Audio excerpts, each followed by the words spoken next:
Alors, Shalom Ouracha, on a commencé à étudier le 5e chapitre de Pirkei Avot, et ce chapitre nous cite tous les éléments qu'on retrouve dans la Torah liés avec le chiffre 10. Et donc on a vu les 10 paroles avec lesquelles Dieu a créé le monde, les 10 générations, les 10 épreuves d'Abraham, les 10 plaies d'Égypte. On nous a parlé aussi des 10 miracles qui avaient lieu quotidiennement au Beth Amikdash, et je recommande d'ailleurs à chacun d'étudier le Midrash Shmuel qui nous délivre une foule d'enseignements sur cette Mishnah, la Mishnah numéro 5. Et on arrive maintenant à la Mishnah numéro 6, qui est une Mishnah qui est assez curieuse. Elle semble un petit peu nous parler de choses fantastiques. Mais vous allez voir, il n'y a pas de fantastique, il y a ici que du concret et des enseignements pratiques. Voilà, donc la Mishnah Vav nous dit comme ça, Asara Dvarim Nivrou Berev Shabbat Ben Hashmashot. Il y a 10 choses qui ont été créées Erev Shabbat Ben Hashmashot. Alors on va expliquer tout de suite de quoi il s'agit. Vous savez que le monde a été créé en 6 jours, le 6e jour était un vendredi. Et le vendredi, l'homme a été créé, c'est le jour où l'homme et la femme ont été créés. Et à la fin de la journée du vendredi, dans une période qui s'appelle Ben Hashmashot. Ben Hashmashot, c'est le moment où le soleil est couché, mais il n'a pas encore complètement disparu à l'horizon. C'est une période qu'on appelle Ben Hashmashot, et on ne peut pas encore parler d'obscurité. Dans cette période de Ben Hashmashot, Hachem a décidé de créer encore 10 choses. Dans cette période-là, 10 choses ont été créées. Alors, on nous cite première chose, Pi Haaretz, la bouche de la terre. La bouche de la terre, ça fait référence à la terre qui s'est ouverte pour engloutir Korach et toute la bande de ceux qui ont comploté contre Moshe Rabbeinu. Deuxième chose qui a été créée, c'est ce qu'on appelle Pi Haber. Pi Haber, c'est la bouche du puits, ça fait référence au puits de Myriam qui a accompagné le peuple juif dans le désert. Pi Haaton, la bouche de l'ânesse. Il s'agit bien sûr de l'ânesse de Bilham qui lui a parlé à un certain moment.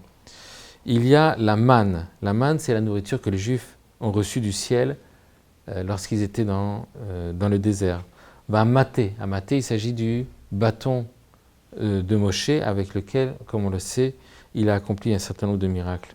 Shamir, il s'agit d'un petit insecte, un petit ver de terre qui avait des capacités absolument incroyables puisqu'on le posait sur une ligne tracée sur la pierre, et lorsqu'il avançait sur cette ligne, la pierre se fendait, et c'était une manière de tailler les pierres pour la construction du Beth Amikdash. Ensuite, il y a le Ktav, c'est l'écriture. Mirtav, c'est l'écriture spécifique des tables de la loi. Les Luchot, ce sont les tables de la loi. Il y a d'autres avis, donc on a vu déjà 10 choses.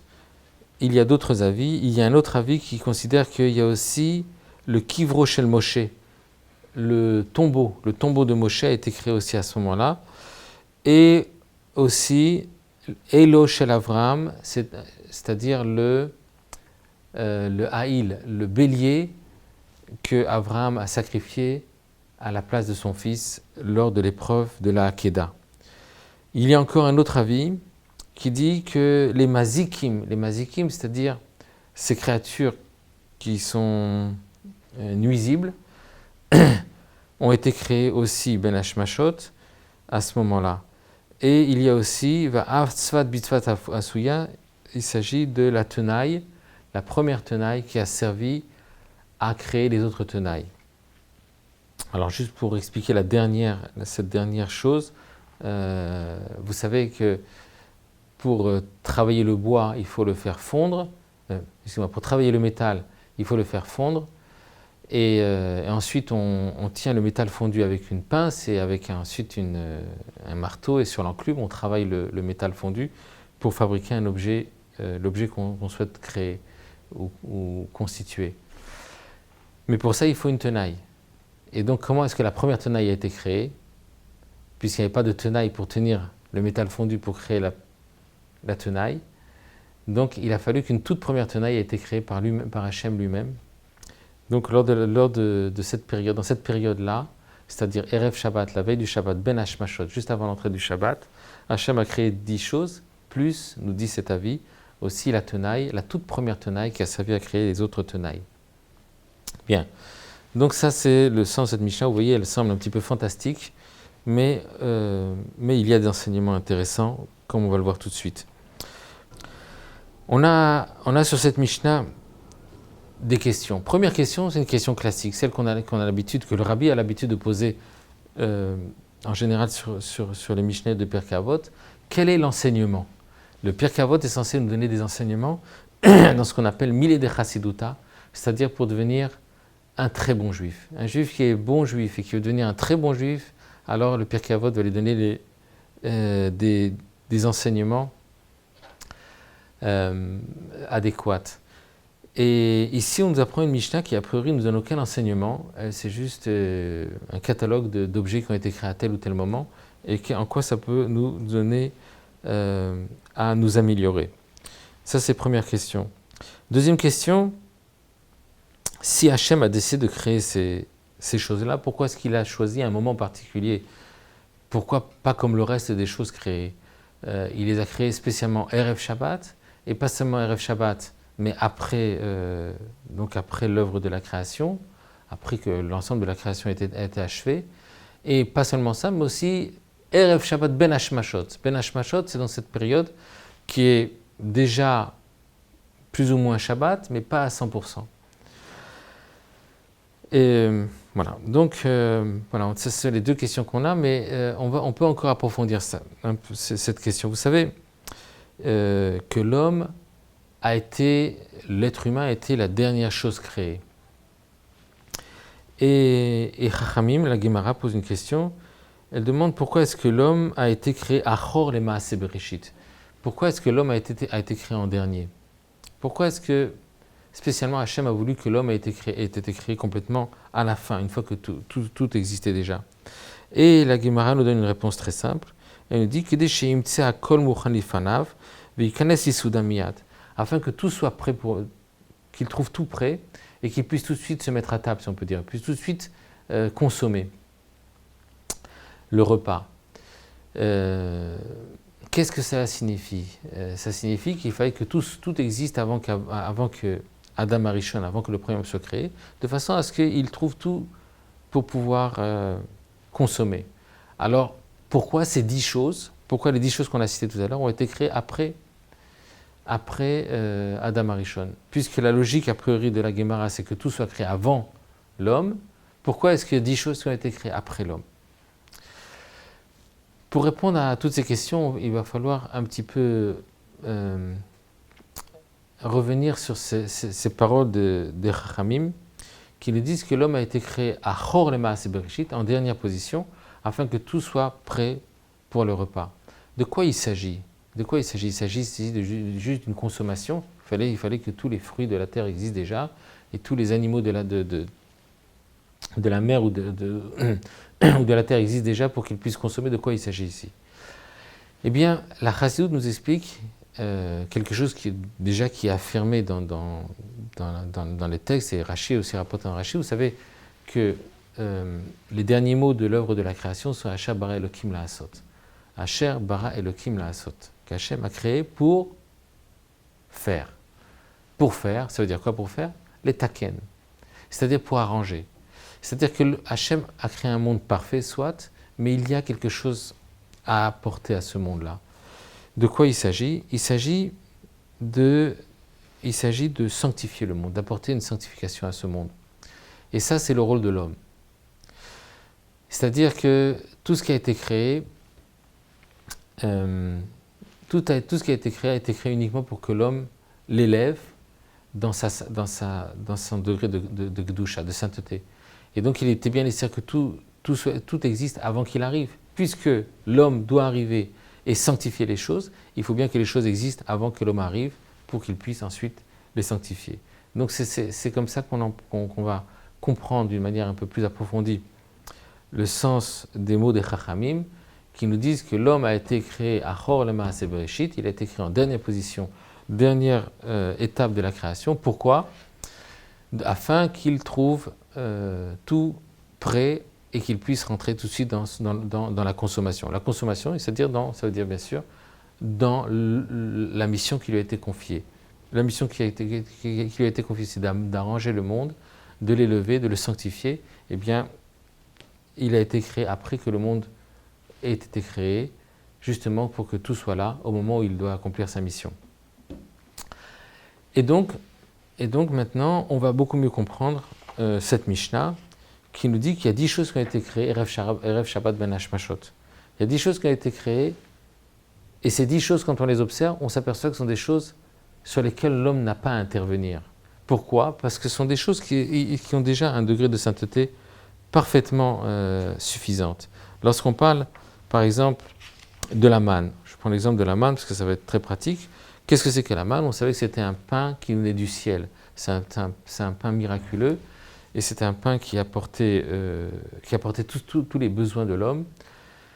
Et non seulement ça, mais c'était un pain qui n'avait même pas de déchets. C'est-à-dire, celui qui consommait ça, tout lui était profitable. Donc c'était un pain aussi qui avait une grande kedusha, puisque Chachamim nous disent que la Torah était donnée justement parce que les Juifs mangeaient la manne.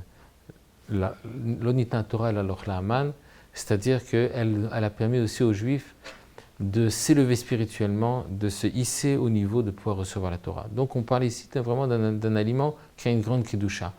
Et donc on comprend pourquoi la manne a été créée, ce pain qu'on appelle la manne, a été créé après l'homme, parce que cela signifie que l'homme n'a pas à intervenir au travers de ça, puisque la manne est déjà une entité entièrement suffisante dans sa kedusha. Et ainsi de suite pour chacun des éléments, puisqu'on parle de choses d'une grande kedusha, comme le ktav, le mirtav, les lourot, les tables de la loi, le bâton de Moïse, le shamir, etc. On comprend aussi pourquoi elles ont été créées spécialement Ben Hashmashot. Qu'est-ce que c'est que cette période qui est Ben Hashmashot, comme on l'a expliqué tout à l'heure, c'est-à-dire entre le coucher du soleil et la nuit? Parce que cette période-là est déjà shabbatique dans une certaine mesure. C'est pas vraiment encore la nuit, on n'est pas encore rentré complètement dans le Shabbat, mais c'est déjà une période qui sent le Shabbat, qui ressent le Shabbat. Et qu'est-ce que c'est que le Shabbat? On sait ce que c'est que le Shabbat. Le Shabbat, c'est Akol Mukhan. Le Shabbat, c'est un jour où on ne travaille pas et tout est déjà prêt à l'avance. Un juif, pour consommer Shabbat, il n'a pas besoin de travailler. Pour pouvoir consommer Shabbat, il va falloir se fatiguer avant Shabbat. Parce que Shabbat, on ne pourra pas effectuer ses travaux. Et donc le Shabbat, c'est vraiment le symbole de l'absence du travail de l'homme, ou plutôt d'un travail qui est plus spirituel, un travail à un autre niveau. Bien, maintenant on va s'attarder, si vous voulez bien, sur la toute dernière chose qui a été créée, c'est le tzvat. Le tzvat, c'est-à-dire la tenaille. On a été un peu étonné de voir cette découverte, cette tenaille qui a été créée complètement à la fin de la création, par Akadosh Baruch Hu lui-même. Lui-même s'est mis au travail, il a créé une tenaille afin que nous puissions ensuite créer d'autres tenailles et pouvoir travailler le métal comme nécessaire. Et donc le Rabbi explique ici que la tenaille, il ne s'agit pas ici uniquement de l'objet pratique qui s'appelle la tenaille, mais la tenaille c'est un objet qui a aussi une grande kedusha. Parce qu'on l'a expliqué que toutes les choses qui ont été créées après l'homme, c'est des choses qui avaient déjà une grande kedusha. Cette tenaille, elle a aussi une grande kedusha et elle symbolise ce qu'on appelle Ersher Mitzvah. Ersher Mitzvah, c'est-à-dire ce qui va donner la possibilité de faire des mitzvot. Vous savez que une mitzvah, c'est quelque chose de grandiose. Une mitzvah, c'est un acte qui a été commandé par Hachem et qui nous permet, au travers de son application, de nous unir avec Akadosh Baruch Hu. Mais il y a, parfois, pour pouvoir accomplir une mitzvah, il y a des préparatifs à faire. Et ces préparatifs ne sont pas des choses qui nous ont été commandées par la Torah, mais ils sont indispensables. Si on ne passe pas par là, on ne pourra pas accomplir la mitzvah. Alors bien sûr, ce genre de préparatif, on préfère toujours que ce soit d'autres qui le fassent et nous, on puisse vraiment profiter de l'essentiel. Et effectivement, une mitzvah a une certaine portée, elle a une certaine capacité de nous élever et d'élever l'objet créé. Une mitzvah a une grande capacité. Mais une mitzvah, c'est avant tout la volonté de Dieu. Et la volonté de Dieu, l'application de la volonté de Dieu, c'est quelque chose qui n'est pas évaluable. Ce n'est pas quelque chose qu'on peut évaluer dans sa valeur. Et il faut savoir que ce qu'on appelle Ersher Mitzvah, c'est-à-dire d'accomplir des actes qui nous permettent ensuite de faire une mitzvah, même si ça n'est pas en soi une mitzvah, même si ce n'est pas quelque chose qui va avoir une véritable portée de sanctification, même si ce n'est pas vraiment un acte qui va révolutionner les mondes spirituels, mais au moins, c'est aussi quelque chose qui est voulu par HaKadosh Baruch Hu. Et c'est-à-dire que lorsqu'un juif, par exemple, va tout simplement ranger les tables et les chaises du Beth Hamidrash, il va prendre un balai, il va ramasser un peu les saletés, il va mettre les livres à leur place, de façon à ce que lorsque les Talmidim, les étudiants de ce Beth Hamidrash vont venir, ils pourront tout de suite s'installer et accomplir la grande mitzvah qui s'appelle l'étude de la Torah. Celui qui a préparé les choses, il n'a pas vraiment, à proprement parler, accompli une mitzvah, la mitzvah de l'Imud Torah. Il n'a pas étudié la Torah. Mais est-ce qu'il a accompli la volonté d'Hachem? Oui, il n'a pas accompli un commandement ordonné, il n'a pas fait quelque chose qui nous unit avec lui comme une mitzvah dans le sens simple du terme, mais une chose qui est sûre, c'est que ce qu'il a fait, c'est pleinement la volonté d'HaKadosh Baruch Hu. Et donc c'est ce que nous explique ici, d'une manière un peu imagée, le tzvat. Le tzvat, c'est quelque chose qui n'a pas de fin en soi. C'est pas une tzvat, c'est pas une tenaille qui va nous permettre de nous mettre au travail. C'est une tenaille qui va uniquement permettre à une autre tenaille d'exister et ensuite de pouvoir travailler le métal et créer tout ce qu'on a besoin. Et donc nous dit ici que cette tenaille qui symbolise Ersher Mitzvah, qui symbolise les actions que l'on fait pour préparer l'accomplissement d'une mitzvah, sont des choses qui ont aussi d'une très très grande kedusha, à tel point qu'elles ont été créées après l'être humain. Pourquoi? Parce que l'homme n'a pas d'action spécifique à accomplir dessus, tellement la chose est sainte en elle-même. Voilà, donc on apprend de là une très belle leçon.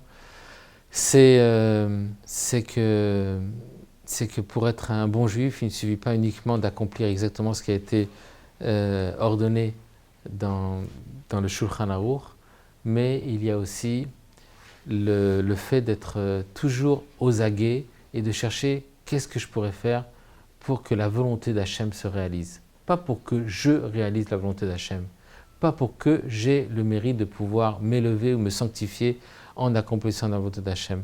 Mais la seule chose qui doit me tenir à cœur, c'est que sa volonté se réalise. Même si moi, ça ne va rien m'apporter, parce que ça n'est pas spécifiquement une mitzvah, mais ce n'est pas ce qui m'importe. Ce qui m'importe, ce n'est pas que je puisse accomplir, que je puisse m'élever, que je puisse me sanctifier, que je puisse être plus proche d'Hachem, ce n'est pas ça qui m'importe. Ce qui m'importe, c'est que sa volonté se réalise.